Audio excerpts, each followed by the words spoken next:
Hello guys, welcome to our channel. నేను మీ anchor Teja. ప్రస్తుతం మనతో పాటు సీనియర్ జర్నలిస్ట్ దుర్గా గారు ఉన్నారు. నమస్తే మేడం. నమస్తే అండి.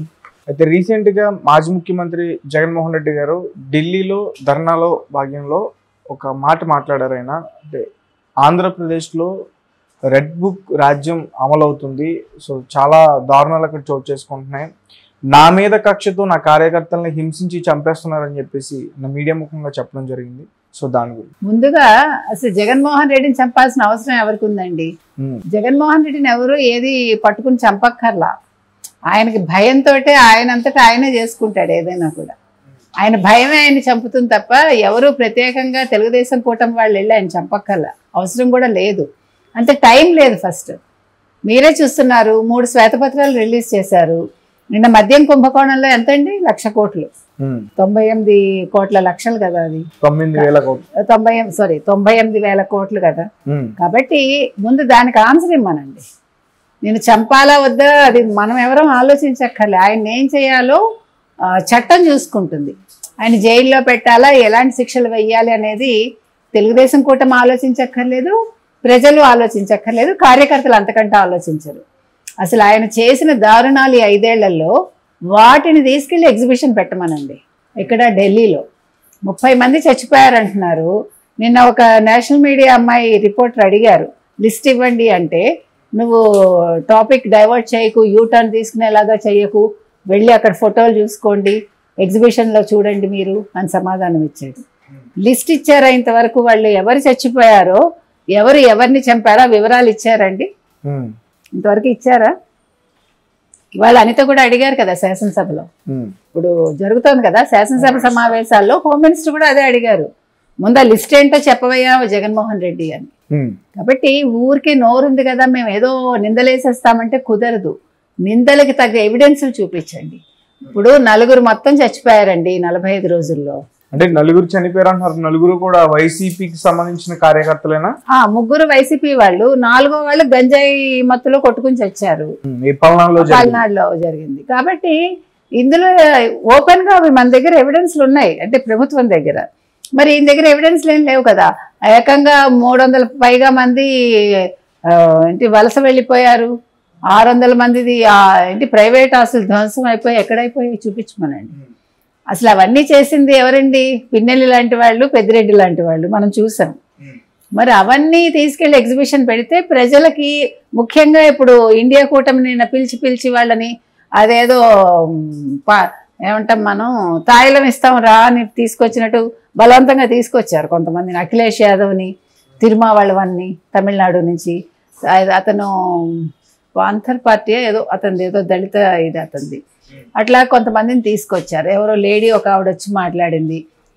వాళ్ళకి ఏమర్థమైందో ఏమర్థం అవ్వలేదో మనకు తెలియదు, కానీ వీ విల్ కండెమ్ దిస్ అన్నారు అంతే. మేము దీన్ని ఖండిస్తున్నామని చెప్పారు. ఏం ఖండిస్తున్నారు? వాళ్ళకి అసలు ఎవరికైనా ఆంధ్ర గురించి అవగాహన ఉందా? ఆంధ్రాలో 5 ఏళ్లలో ఏం జరిగాయో ఒక్కడికి తెలుసా? నార్త్ వాళ్ళు ఎప్పుడైనా అసలు దక్షిణాది మీద దృష్టి పెడతారా? మనం అడుగుతున్నాం. ఇప్పుడు మనం అన్నీ తెలుసుకుంటాం. మనం ఢిల్లీలో ఏం జరుగుతుందో తెలుసుకుంటాం, ఉత్తరప్రదేశ్ ఎలా ఉందో మనకు తెలుసు, లేకపోతే బీహార్ ఎలా ఉంటుందో మనకు తెలుసు, పంజాబ్లో ఏం జరుగుతుందో తెలుసు, లేకపోతే బెంగాల్లో ఏం జరుగుతుందో మనం తెలుసుకుంటాం. వాళ్ళు ఎవరైనా దక్షిణాది రాష్ట్రాల్లో ఏం జరుగుతుందో ఇప్పుడు ఈ మాట్లాడిన నాయకులను అడగండి మీరు, వాళ్ళు సమాధానం ఇస్తే నన్ను అడగండి. వాళ్ళకి ఏం జరుగుతుందో తెలియదు, తీసుకొచ్చి చూపించారు, చెప్పమన్నారు, 4 ముక్కలు చెప్పారు, వెళ్ళిపోయారు. అసలు ముందు ఈ అఖిలేష్ యాదవ్ కానీ, తిరుమావళవన్ కానీ, మరొకళ్ళు కానీ వాళ్ళ రాష్ట్రాల్లో గత 5 ఏళ్లలో ఎన్ని లక్షల హత్యలు జరిగాయో, ఎన్ని లక్షల అట్రాసిటీస్ జరిగాయో నేర సంఖ్య తీయండి, మీకు తెలుస్తుంది. పట్టిక తీశారంటే 6 లక్షలు 5 లక్షలు ఒక్కొక్క చోట. ముందు వాటి మీద మాట్లాడమని, వాళ్ళ రాష్ట్రాల్లో జరుగుతున్న వాటి మీద మాట్లాడాక పక్క రాష్ట్రం గురించి మాట్లాడమని. వాళ్ళు పిలిచారు కదా అని వచ్చేసి ఏదో మీడియాలో ఫోకస్ అవుతాం కదా అనుకుంటే కుదరదు. అఖిలేష్ యాదవ్ వస్తే చెప్తామన్నారు ఆంధ్ర వాళ్ళు. అఖిలేష్ యాదవ్ నువ్వు ఆంధ్రప్రదేశ్లో అడుగు పెట్టి నీ సంగతి చెప్తా ఉన్నా. అంటే ఖండించడం కూడా తప్ప మేడం? వాస్తవాలు తెలుసుకోకుండా ఖండించకూడదు. గత 5 ఏళ్లలో జరిగినవన్నీ తెలుసుకోమనండి. అంటే ఖండించడం అంటే ఒక మర్డర్ ని ఖండించారు అనుకోవచ్చు కదా, ప్రభుత్వ తీరుని ఖండించలేదు కదా. అక్కడ మర్డర్ జరిగిందో లేదో తెలుసుకోకుండా ఎట్లా ఖండిస్తారండి మీరు? వెళ్ళి స్పాట్ లో చూసారా? మీ దగ్గర లిస్ట్ ఉందా? పోనీ లిస్ట్ చూపించాడా? పేర్లు ఇచ్చాడా మీకు? ఫలానా చోట ఫలానా వ్యక్తి చంపబడ్డాడని చెప్పాడా? ఫోటో చూపించాడా? ఇప్పుడు ఏ బలవంతంగా వైసీపీ వాళ్ళే చంపేసి 30 మందిని ఫోటోలు పెట్టారో ఎవరికి తెలుసు? ఇప్పుడు ఆ కార్యకర్తలు ఏమైపోయారో తల్లిదండ్రులు చూసుకోవాలి వెళ్ళి. మా పిల్లలు ఉన్నారా లేదా, వాళ్ళు ఇంతకాలం ఎక్కడో ఉంటారు మా పిల్లలు అనుకుంటారు కదా కొంతమంది తల్లిదండ్రులు అమాయకంగా. ఇప్పుడు వాళ్ళ పిల్లలు ఉన్నారా లేరా, వాళ్ళ పిల్లలు వైసీపీ చేతుల్లో ఏమైపోయారో చూసుకోవాలి. నిజంగా అవి కూడా జరిగాయేమో, ఎందుకంటే జగన్మోహన్ రెడ్డి ఎంతకైనా తెగిస్తాడు అందరికీ తెలుసు. ఆయన రాజకీయంగా ఎదగటానికి ఏమైనా చేస్తాడు. రెడ్ బుక్ రాజ్యం కూడా అమలవుతుందని చెప్పేసి ఏమండి, ఇంకా రెడ్ బుక్ అనే పేరు వింటేనే హడిలు చచ్చిపోతున్నాడు ఆయన. ఆయన చచ్చిపోయేది ఆ పేర్లు వినే. మీకు రెడ్ బుక్ లో అంత లిస్ట్ ఉందా మేడం? మరి 5 ఏళ్ళ జరిగిన అట్రాసిటీస్ కావాలంటే మీరు రెడ్ బుక్ ఓపెన్ చేస్తే అన్ని దొరుకుతాయి. అంటే ఇప్పుడు మాకు రెడ్ బుక్ లో ఏమున్నాయి మాకు తెలిసిపోతాయా మేము సెర్చ్ చేస్తే? ఏమో చూసుకోండి, నాకు తెలియదు. మీరు లేకపోతే లోకేష్ కి ట్వీట్ చేయండి, ఆయన ఏం చెప్తారో చూడండి.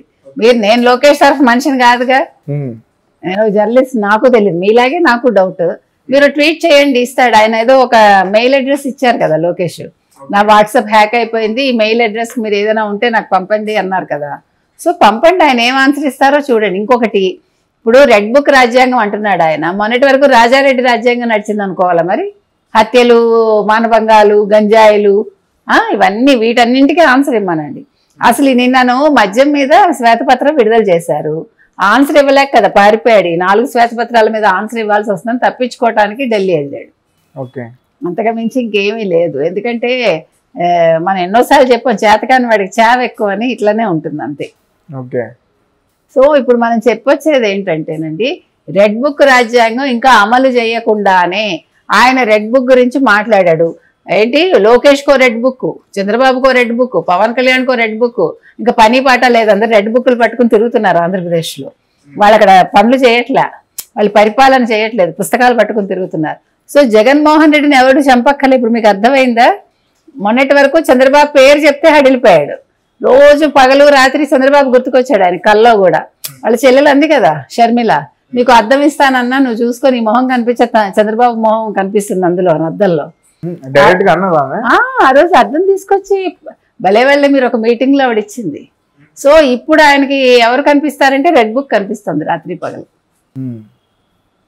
రాష్ట్రంలో ఏమైతే జరిగాయో దాడులు, అన్యాయాలు అన్ని కూడా రెడ్ బుక్ లో ఉన్నాయి. అన్ని బయటకు వస్తే ఖచ్చితంగా జగన్మోహన్ రెడ్డి గారు జైలుకి వెళ్తారు. ఇంకొకటి ఎవరు, ఆయన పేరు మర్చిపోయాను నేను, 100 హోర్డింగ్స్ పెట్టించాడు రెడ్ బుక్ మీద. ఇప్పుడు ఆ హోర్డింగ్లన్నీ, ఆ ఫోటోలన్నీ నేను ఎగ్జిబిషన్ లో పెట్టాడు ఆయన. అది మొత్తం రెడ్ బుక్ హల్చల్ అవుతుంది మేడం. మంచిదే కదా. ఇప్పుడు వాస్తవాలు బయటకు రావాలి కదండి. వాస్తవాలు వెలుగులోకి వస్తే ఆంధ్రప్రదేశ్ లో గత 5 ఏళ్లలో ఏం జరిగిందో ప్రజలకి, ప్రతిపక్షాలకి, ముఖ్యంగా ఇండియా కూటమి నుంచి నిన్న వచ్చిన పెద్దలందరికీ కూడా అర్థమవుతుంది. రెడ్ బుక్ లేదు, ఏ బుక్ లేదు, లోకేష్ గారిని సైలెంట్ చేశారు చంద్రబాబు నాయుడు గారు అని ఒక వార్త వినిపించింది మధ్యలో. నిన్న కూడా ఏం చెప్పారండి ఆయన? నిన్న అసెంబ్లీలో ఏం చెప్పారు చంద్రబాబు నాయుడు గారు? ఎవ్వరూ చట్టాన్ని చేతిలోకి తీసుకోకండి, కానీ తప్పు చేసిన వాడిని వదలొద్దు. అంటే అలా కాదు, చట్టపరంగా చర్యలు తీసుకుంటాము. నిన్న సిబిఐ, ఈడీ ఎంక్వైరీ వేస్తానన్నారా మద్యం కుంభకోణం మీద, జగన్మోహన్ రెడ్డి మీద. సో అట్లా జరుగుతాయి తప్ప ఎవడు, కార్యకర్తలు కావచ్చు, నాయకులు కావచ్చు, మరొకరు కావచ్చు, ఈవెన్ లోకేష్ కావచ్చు, చట్టాన్ని చేతిలోకి తీసుకోవడానికి వీలు లేదని ఆయన ఖరాఖండిగా చెప్పారు. అదేవిధంగా పవన్ కళ్యాణ్ కూడా వాళ్ళ కార్యకర్తలకు చెప్పారు, వాళ్ళ నాయకులకు చెప్పారు. కాబట్టి ఏం జరిగినా ఎవరికి సంబంధం లేదు తెలుగుదేశం కూటమికి. ఒకవేళ ఎవడైనా చంపేసి వీళ్ళ ఖాతాలో వేద్దాం అనుకుంటే దాని మీద ఎంక్వైరీలు ఉంటాయి. Okay madam, thank you so much.